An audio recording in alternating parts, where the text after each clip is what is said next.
வழக்கம் போல இந்த வாரம் ஞாயிற்றுக்கிழமையும் மரங்களை ரெஸ்கியூ பண்றதுக்கு கிளம்பிட்டோம். வெயில் பயங்கர வெயிலுங்க. கொஞ்ச நேரம் ஒரு கடையில வண்டியை நிப்பாட்டிட்டு வண்டி எடுக்கிறோம், சீட்ல உட்கார முடியல. நிறைய கமெண்ட் வந்துருந்துச்சு. மதுரை முனிச்சாலை பக்கத்துல இதே மாதிரி ஒரு மரத்துல வலை சிக்கி இருக்குன்னு சொல்லியிருந்தாங்க.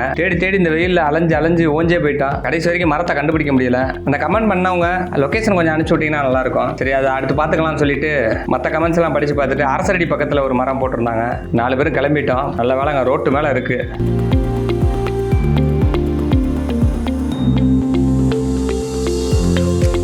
வலை வந்து மரத்துல பதிஞ்சிருக்கு. ஆனா அந்த அளவுக்கு இல்ல. அந்த வலைக்குள்ள பேப்பர், குப்பை, பாட்டில் குடிச்சிட்டு பாட்டில பூரா போட்டு வச்சிருக்காங்க. முழு பாட்டில போட்டு வச்சா கூட பரவாயில்லங்க. பாட்டில பூரா உடைச்சு அந்த மரத்துக்கு கீழே போட்டு வச்சிருக்காங்க. நம்ம அந்த மரத்தை கிளீன் பண்ணணும்னா எவ்வளவு கஷ்டமா இருக்கு. நிறைய பேர் சொல்லுங்க நாங்களும் வரோம்னு சொல்லி சொல்றாங்க. ரொம்ப சந்தோஷமா இருக்கு. இதை ஒரு அமைப்பா உருவாக்கி இது மாதிரி நிறைய விஷயங்கள் பண்ணலாம். கண்டிப்பா இது கூடிய சீக்கிரம் பண்ணுவோம்.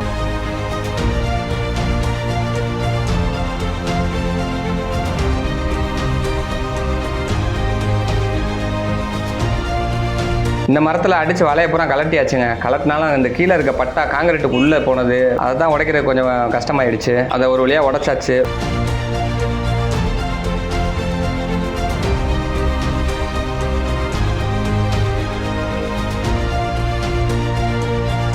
மரத்துக்கு உள்ள பார்த்தீங்கன்னா கொஞ்சம் பட்டா பதிஞ்சிருந்துச்சு. அதை எடுக்க முடியல. வெயில் அதிகமாக இருந்தாலும் நாங்கள் நிழல்ல தாங்க வேலை பார்த்தோம் இந்த தடவை. ஏன்னா மரமே பெரிய மரம் தான். ஆளும் 4 பேர் இருந்தனால கொஞ்சம் ஈஸியாக முடிஞ்சுச்சு. இந்த தடவை பக்கத்தில் தண்ணி எல்லா வசதியும் இருந்ததுனால தண்ணி எடுத்து ஊற்றி அந்த இடத்த சுற்றி க்ளீன் பண்ணி இந்த கண்ணாடி பாட்டில் எல்லாத்தையும் ஒதுக்கி விட்டுட்டு மரத்து மேலே ஃபுல்லும் சுற்றி தண்ணி ஊற்றி விட்டாச்சு. கொஞ்சம் தண்ணியெல்லாம் ஊற்றி அந்த மரத்தை கொஞ்சம் சுத்தம் பண்ணி விட்டு வரவும் தாங்க நிம்மதியாக இருக்குது.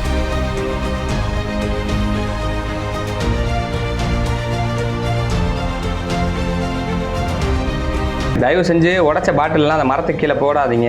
பாட்டில் குடிச்சிட்டு போடுறவங்க முழு பாட்டிலாக கூட போட்டுருங்க, உடச்சு போடாதீங்க. முழு பாட்டிலாக போட்டால் யாராச்சும் கூட எடுத்துகிட்டு போயிடுவாங்க. நீங்கள் அதை உடச்சு போடுறதுனால அதை யாரும் எடுக்கவும் மாட்டாங்க. மற்ற ஜீவராசிகளுக்கும் அது பாதிக்கும். க்ளீன் பண்ண வரவங்களுக்கும் கையை காலை கிழிக்கும்.